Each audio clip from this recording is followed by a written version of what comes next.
구독, 좋아요는 사랑과 감동입니다.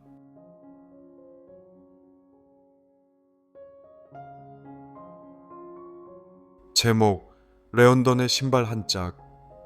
2006년 겨울, 런던의 거리는 크리스마스를 앞두고 화려한 조명으로 반짝이고 있었다. 옥스퍼드 스트리트는 선물을 사려는 사람들로 북적였고 캐럴이 울려 퍼지는 가운데 하얀 눈이 조용히 내려앉았다. 런던 브릿지 근처에서 작은 구두 가게를 운영하는 올리버 스미스는 이날도 가게 문을 닫으려 준비하고 있었다. 평소처럼 신발을 정리하고 계산서를 마감하려던 순간 가게 문이 급하게 열리며 한 남자가 헐레벌떡 뛰어들어왔다. 죄송합니다. 아직 영업 중인가요? 남자는 젖은 외투를 벗으며 헐떡였다. 그의 숨 가쁜 목소리에 올리버는 고개를 끄덕였다. 네, 아직 닫지는 않았어요. 뭐 찾으시는 게 있나요?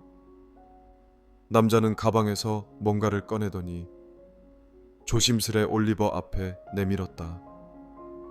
그것은 고풍스러운 가죽 구두 한 짝이었다. 이 신발과 똑같은 걸 찾을 수 있을까요? 올리버는 순간 당황했다. 구두는 너무 오래된 디자인이었고 오랫동안 사용된 흔적이 역력했다. 그는 신발을 들어 올려 살펴보다가 뭔가 눈에 띄었다. 이건 1950년대 제품이네요. 직접 맞춘 수제화 같은데요. 남자는 초조한 표정으로 설명했다. 이 신발은 제 할아버지가 50년 전 할머니에게 선물한 거예요. 그런데 몇 주 전 할머니께서 돌아가셨고 할아버지는 한동안 힘들어 하시다가 갑자기 이 신발을 찾아 신기 시작했죠. 그런데 오늘 산책하시다가 한 짝을 잃어버리셨대요. 도저히 똑같은 걸 찾을 수 없겠지만 혹시 비슷한 디자인의 신발이라도 구할 수 있을까 해서 왔습니다. 올리버는 깊은 한숨을 내쉬었다. 이 신발과 같은 디자인은 이제 구하기 힘들었다. 하지만 그는 오래된 가죽을 손끝으로 만지며 생각했다.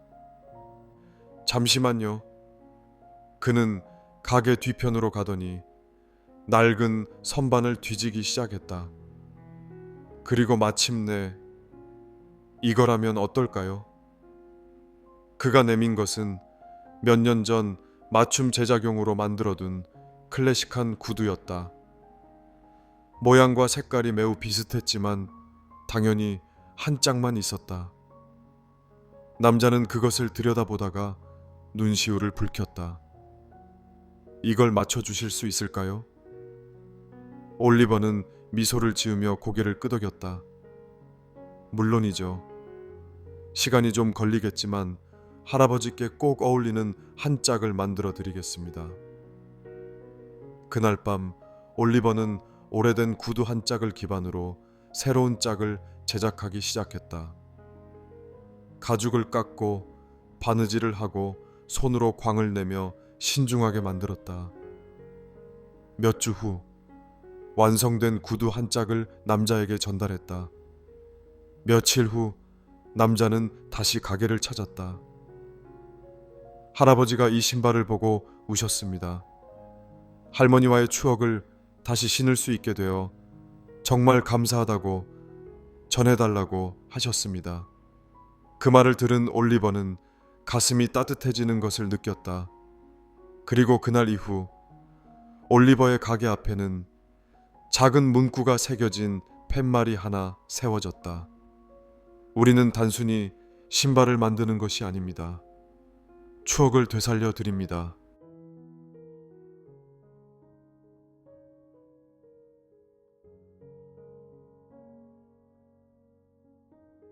제목, 파리의 우연한 마주침. 파리의 가을은 언제나 낭만적이었다. 2006년 9월 세느강을 따라 노랗게 물든 가로수 잎이 흩날리고 몽마르트 언덕 위에는 관광객들이 삼삼오오 모여 그림을 그리고 사진을 찍고 있었다. 그날도 평소처럼 카페 라페를레우에서 에스프레소를 홀짝이던 프랑스 소설가 피에르 베르나르는 창밖을 바라보며 멍하니 생각에 잠겨 있었다. 그는 한동안 글을 쓰지 못하고 슬럼프에 빠져 있었다. 이제 더 이상 새로운 이야기가 떠오르지 않는 건가? 그때였다.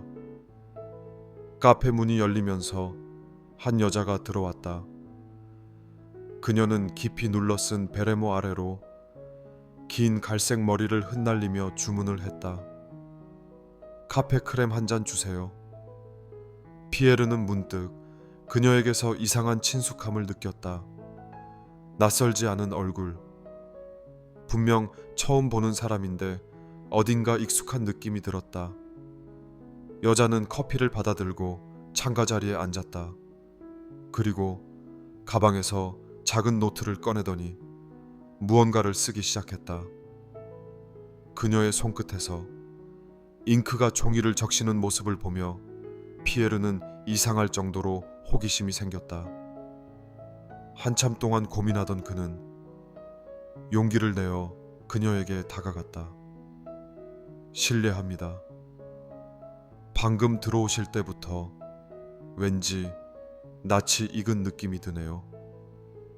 여자는 깜짝 놀란 표정으로 고개를 들었다. 정말요? 하지만 전 당신을 처음 보는데요. 그녀는 피에르를 빤히 바라보다가 문득 무언가를 떠올린 듯 미소를 지었다. 혹시 당신 이름이 피에르인가요? 피에르는 놀란 눈으로 그녀를 바라보았다. 어떻게 제 이름을... 여자는 작은 웃음을 터뜨리며 말했다. 이럴 수가. 믿기지 않네요. 그녀는 자신의 노트를 피에르에게 건넸다. 피에르는 그 페이지를 읽으며 숨을 멈췄다. 거기엔 이렇게 적혀 있었다. 파리의 작은 카페에서 한 남자를 만난다. 그의 이름은 피에르. 그는 잊혀진 작가지만 나는 그의 책을 읽고 자랐다. 그가 내게 말을 건다. 어디선가 본 적이 있는 것 같아요. 그의 등줄기가 서늘해졌다. 이건 대체... 여자는 수줍게 웃으며 말했다. 사실 저는 어린 시절부터 당신의 팬이었어요. 당신의 소설을 읽으며 꿈을 키웠죠. 그리고 언젠가 당신을 만나게 될 거라고 상상하며 이야기를 써왔어요. 그 순간 피에르는 모든 것이 운명처럼 느껴졌다. 마치 멈춰있던 시간이 다시 흐르기 시작하는 듯한 기분이었다. 그는 웃으며 물었다. 그렇다면 당신의 이름은 뭔가요? 여자는 노트의 마지막 줄을 가리켰다. 그는 내게 이름을 묻는다. 그리고 나는 미소를 지으며 대답한다. 제 이름은 클레어입니다. 그날 이후 피에르는 다시 펜을 들었다. 그리고 그는 2007년 파리의 우연한 마주침이라는 제목의 소설을 발표했다. 책의 첫 장에는 이렇게 적혀 있었다. 운명은 때때로 한 잔의 커피에서 시작된다.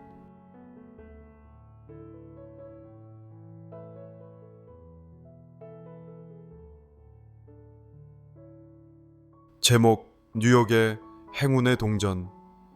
2006년 가을 뉴욕 맨해튼의 한적한 골목에 자리 잡은 작은 카페 마이클스 브루는 그날도 변함없이 향긋한 커피 향을 풍기고 있었다. 카페 주인 마이클은 매일 아침 일찍 가게 문을 열고 단골 손님들과 따뜻한 인사를 나누며 하루를 시작했다. 그날 아침도 평소처럼 손님을 맞이하던 마이클은 문 앞에서 뭔가 반짝이는 것을 발견했다. 구겨진 1달러짜리 지폐 한 장과 함께 낡고 빛바랜 동전 하나가 놓여 있었다.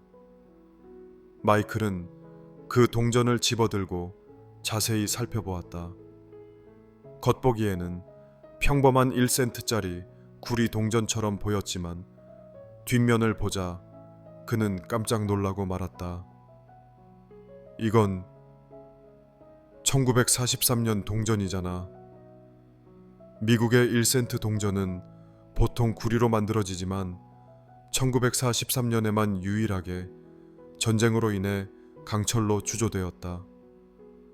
그러나 극소수의 동전이 실수로 구리로 제작되어 세상에 나왔고 이 동전은 희귀성 때문에 수집가들 사이에서 수만 달러의 가치를 지니고 있었다. 마이클은 어리둥절한 채 동전을 들고 서 있었다. 대체 이게 왜 여기 있지? 그때 카페 문이 열리며 낡은 재킷을 걸친 노인이 들어왔다.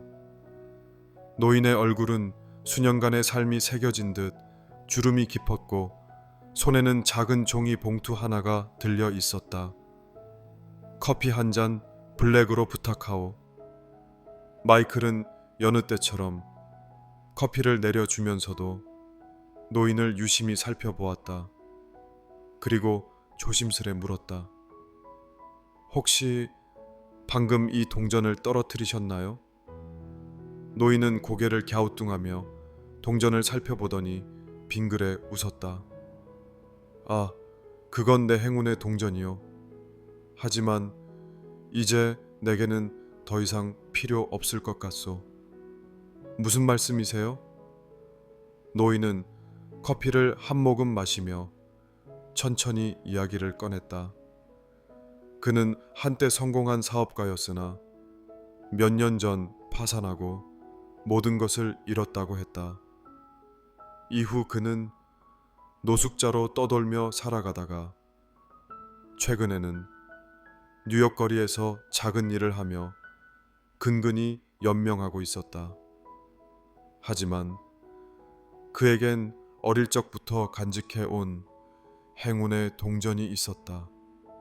이 동전은 언제나 그에게 희망을 주었고 그는 그것을 품에 넣고 다니며 스스로를 다독이곤 했다. 하지만 이제는 알겠소. 진정한 행운은 이 동전이 아니라 삶을 어떻게 살아가느냐에 달려 있다는 걸. 그는 미소를 지으며 동전을 마이클에게 건넸다. 이제 이 행운을 자네가 가져가게. 마이클은 깊은 감동을 받았다. 노인은